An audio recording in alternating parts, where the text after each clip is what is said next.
클릭 감사합니다. 삼테크TV 김선프입니다. 만나서 반갑습니다. 이번 시간은 정치가 경제다. 트럼프 재선될까? 눈덩이 나랏빛 한경영 경고. 한국 신용등급 9단계 떨어진 스페인을 보자. 이러다가 국가 신용등급 2단계 강등할 수도 있고 내년 달러는 1,000원 갈 수도 있다. 달러 대응 방법에 대해서 함께 생각해 보도록 하겠습니다. 자, 신문 헤드라인 몇 개 보면서 말씀 나누겠습니다. 자, 국가 채무 비율 40% 돌파. 이대로라면 신용등급 2단계 하락할 수도 있고 무섭게 떨어진 원달러 환율 내년 1,000원대 갈 수도 있다. 이달 30.5원 내린 원달러 환율 약달러 강위안화 콜라보 형성하고 있고 당분간 하락 기조가 이어질 전망이어서 내년 상반기에는 1,080원도 예상한다. 눈덩이 나랏빛 이러다간 국가 신용등급 2단계 강등할 수도 있고 한경영 경고를 보면은 한국 신용등급 9단계 떨어진 스페인을 보자는 것입니다. 국가 채무 비율 마지노선 40%선은 이미 돌파했고 2045년도에는 99.6%까지 상승 전망이라는 것인데요. 자, 눈덩이 나랏빛에서 보고 자, 세부적인 내용을 살펴보도록 하겠습니다. 자, 대한민국 정치와 바닥경제가 채무와 빚은 그야말로 심각한 위험 수준으로 빠져들고 있습니다. 정치가 바로 경제인데요. 미국 대선 결과 바이든이 승리를 선언할 것으로 예상된 가운데 심각한 부정선거의 증거들이 속속 밝혀지고 있습니다. 트럼프와 공화당이 결코 이런 파괴적 부정선거를 방관하지 않을 것으로 보고 저는 트럼프가 결과적으로 재선할 것으로 이렇게 보고 있습니다. 자, 뒷부분에서 상세하게 말씀드리도록 하고요. 자, 나랏빛이 눈덩이처럼 붉고 있는 가운데 이 상태로 가다가는 국가 신용등급마저 2단계 강등될 수 있다는 경고가 나오고 있습니다. 한국경제연구원은 2018년 대비 GDP 대비 36% 수준을 유지하던 국가 채무 비율이 지난해 38.1%로 늘어났고 재정 지출이 증가하면서 43.9%까지 상승했다면서 국가 채무 비율이 2년 전에 비해서 약 8% 상승하면서 국가가 급격한 채무 증가는 국가 신용등급에 영향을 줄 수 있다고 우려를 제기하고 있습니다. 자, 미국, 영국, 독일 등 주요 41개국을 대상으로 분석한 결과에 따르면 국내 총생산 대비 국가 채무 비율이 1포인트 증가할 때마다 국가 신용등급은 0.03단계 하락하는 것으로 나타났고 한경영은 2008년 글로벌 금융위기 후 10년간 41개 국가 채무 비율 1인당 국내 총생산 물가 상승 또 경상수지가 다음에 국가 신용등급에 영향을 미치는 것을 분석했는데 자, 국가 채무 비율이 급증하면 그 나라가 빚을 제대로 갚을 수 있을지에 대한 의문이 커지며 자, 대외 신용도는 추락하고 해외 투자금은 뭉텅이로 빠져나가면서 유동성 위기에 마주할 가능성이 커진다는 것입니다. 이 때문에 무디스, 스탠드앤포어스 등 주요 신용평가사들이 경제 성장률, 경상수지 등 거시 경제 지표와 함께 재정 건전성을 신용등급을 판단하는 주요 요인으로 활용하고 있습니다. 자, 문제는 한국이 주요국에 비해서 나랏빛 증가 속도가 너무 빠르다는 것입니다. 자, 국내 총생산 대비 국가 채무 비율이 37.7%에 그쳤지만 작년에는 그랬는데 올해는 코로나 대응 등으로 잇따라 추경이 편성되면서 43.9%, 37.7에서 43.9%로 급증했다는 것입니다. 최근 정부는 2045년도까지 국가 채무 비율이 최대 99.6% 전망했는데 국가가 이 정도 전망할 때면 실제로 훨씬 더 된다는 뜻이 되겠죠. 이는 지난해 말 38.1%보다 무려 61.5% 높은 수치가 되겠습니다. 이 시나리오대로 국가 채무비율이 올라간다면 국가 신용등급 2단계 하락은 발생하는 것인데요. 자, 보면은 국가 채무비율이 15년도만 해도 35%였습니다. 그러다가 계속해서 이렇게 늘고 있어서 35, 38, 지금은 43.9%이고 내년도에는 50.9%입니다. 물론 이거는 자, 국가가 필수적으로 부담할 수 있는 공무원 연금이라든지 군인 연금 등 이런 것을 제외하고 그렇습니다. 공기업 부채를 포함해서. 자, 그렇기 때문에 이것이 상당히 실질적으로 높다는 것입니다. 그래서 자, 50%, 24년도는 58%, 45년도에는 99.6%, 100%에 육박하죠. 이렇게 된다는 것입니다. 자, 이렇게 심각한 빚이 급격하게 증가하고 있는데요. 결과적으로 한국의 신용등급은 떨어질 수밖에 없다는 것입니다. 자, 스페인을 보면은 계속 이제 신용등급이 추락을 이렇게 거듭을 하고 있는데 그 경우가 이제 국가 채무 비율이 결정적으로 이제 증가 속도가 이제 39에서 52, 60, 69에서 이제 결정적으로 이렇게 떨어지게 됩니다. 급격하게 떨어지게 되죠. 그래서 9단계를 떨어진 데는 순식간이었다라는 마찬가지로 한국도 2020년도에 43.9%에서 지속적으로 이렇게 채무가 증가함으로써 스페인처럼 될 수가 있다는 것입니다. 그래서 국가 채무 비율은 매우 중요한데 이것이 급격하게 전 세계에서 가장 빨리 급상승하고 있다는 것입니다. 그래서 이런 국가 채무 비율의 심각성을 우리가 반드시 인식해야 될 것입니다. 자, 환경영은 과거 글로벌 금융위기 당시 단기간에 국가 채무가 급증했던 스페인, 아일랜드 등 유럽 국가 신용 등급이 3, 4년 만에 최고 수준에서 투기 등급 직전까지 하락했다면서 우리나라 국가 채무의 급격한 증가가 대외 신용도 악화로 이어질까 우려스럽다면서 국가 채무 비율 마지노선 40%선을 이미 돌파했고 43%죠. 2045년도는 99.6%까지 상승할 전망이어서 최근 우리나라 국가 채무 비율이 잠재적 마지노선인 40%가 이제 훨씬 넘어감으로써 국가 재정 건전성에 이미 이제 빨간불이 켜진 것입니다. 2018년도 GDP 36% 수준으로 유지했던 국가 채무 비율은 지난해 38%에서 올해는 43%까지 또 급격하게 증가한 겁니다. 그래서 이것이 국가 채무 비율이 거의 100%대에 육박하고 있다는 것입니다. 그래서 심각한 내용을 다시 한번 짚어봤습니다. 국가 채무 비율이 급격하게 증가되면 해당 국가의 채무 상황에 대한 신뢰도 또 해외 투자금의 유출이 초래되게 되죠. 그래서 국가 전체가 유동성에 직면할 가능성이 높아진다는 것입니다.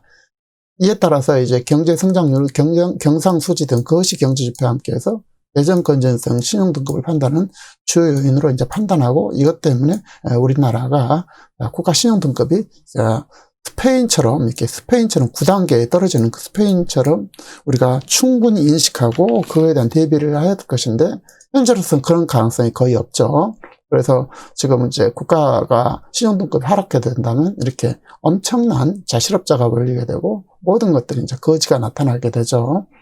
자, 한경영은 전 세계 41개국을 대상으로 2008년도부터 2018년까지 국가 채무 비율, 1인당 GDP, 물가 상승률, 경상수지 등 4개 변수가 다음에 국가 신용 등급에 영향을 미친 것을 분석했는데 국가 채무 비율이 1% 늘면은 국가 신용 등급이 0.03단계, 1인당 GDP가 10배 늘면은 국가 신용 등급이 6.2단계 상승하는 등 국가 채무 비율, 소비자 물가 상승률은 국가 신용 등급과 음의 관계, 또 1인당 GDP, 경상수지는 국가 신용 등급과 플러스의 관계를 가진 것으로 나타났다는 것입니다.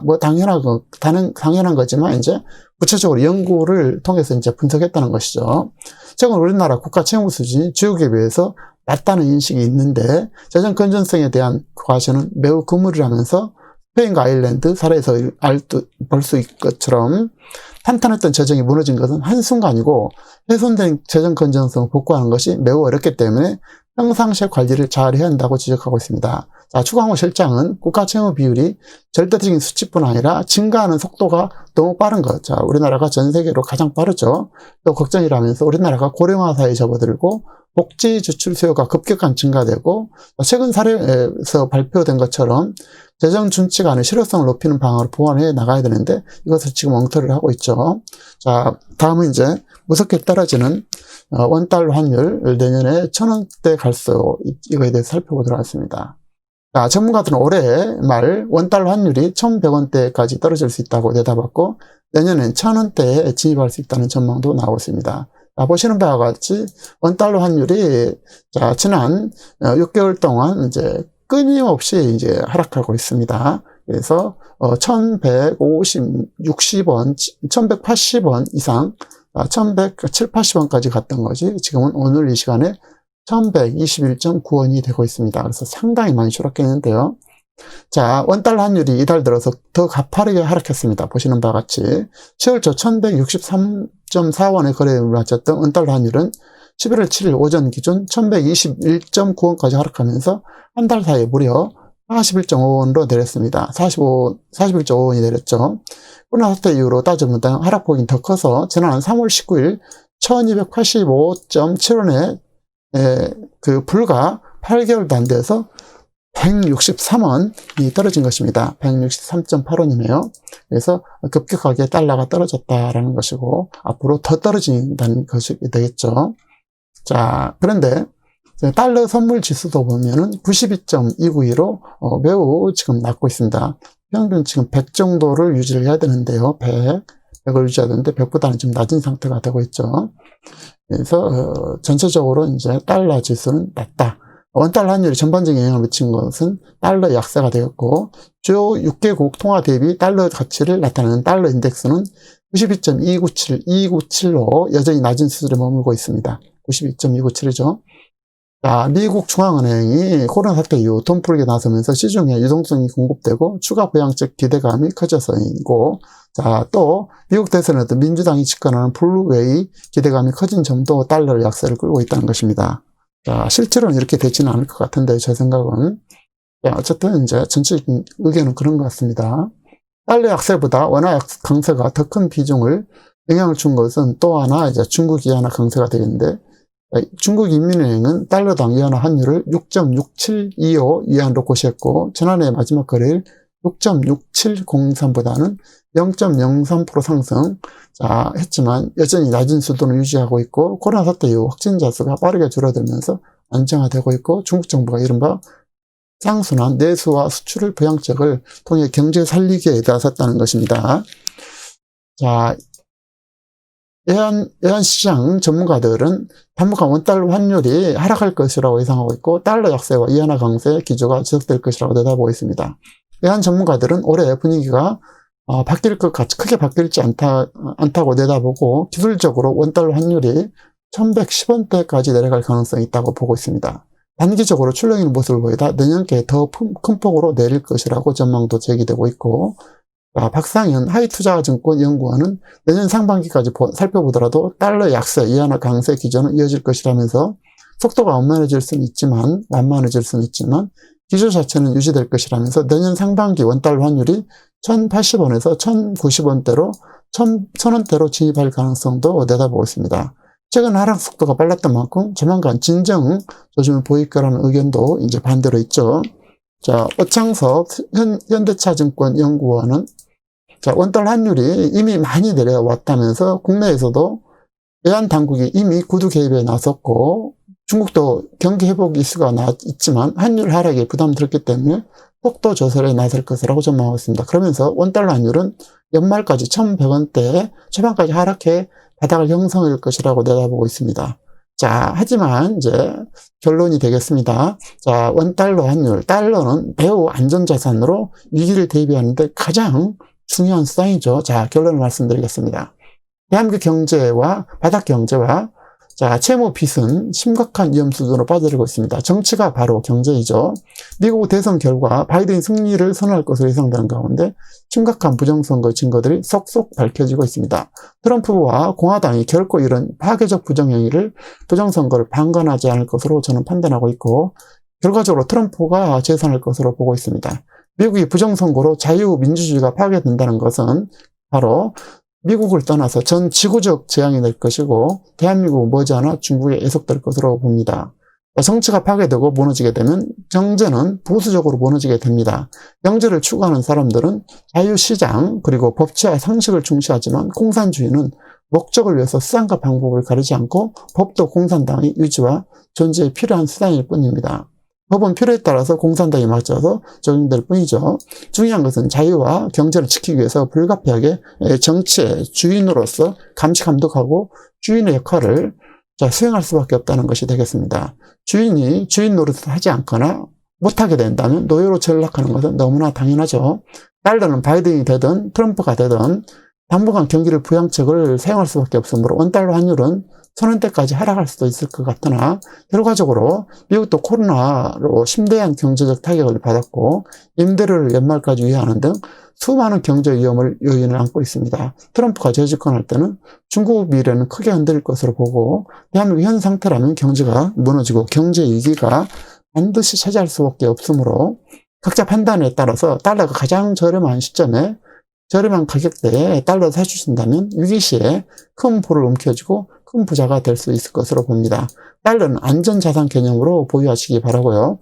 달러를 만약에 투자하시려면 미국 1등 주식 2, 3개사에 50% 정도 분산하시고 1등 ETF 2, 3개 주식의 50%를 쌀 때, 제일 중요한 것은 이제 쌀 때 사는 것입니다. 그래서 구입해서 장기 보유하는 방식이 최선입니다. 늘 말씀드리지만 남들과 같이 해서는 늘 실패를 하게 됩니다. 남들과 반대로 움직여야만이 성공할 수 있습니다. 대중이 갈 때는 가지 않는 것이 정상입니다. 그래서 이것을 충분히 판단하셔서 각자 판단을 잘 내리셔야 되겠습니다. 자, 미국 주식은 언제든지 달러이기 때문에 한국과 다른 국가 경제 위기에 본인과 가족을 지키게 될 뿐 아니라 동시에 여윳돈이 있다면 크다면 달러는 오르고 부동산과 주식 등 실물 자산의 가치는 떨어지기 때문에 큰 부자가 될 수 있는 위대한 힘을 발휘하게 될 것입니다.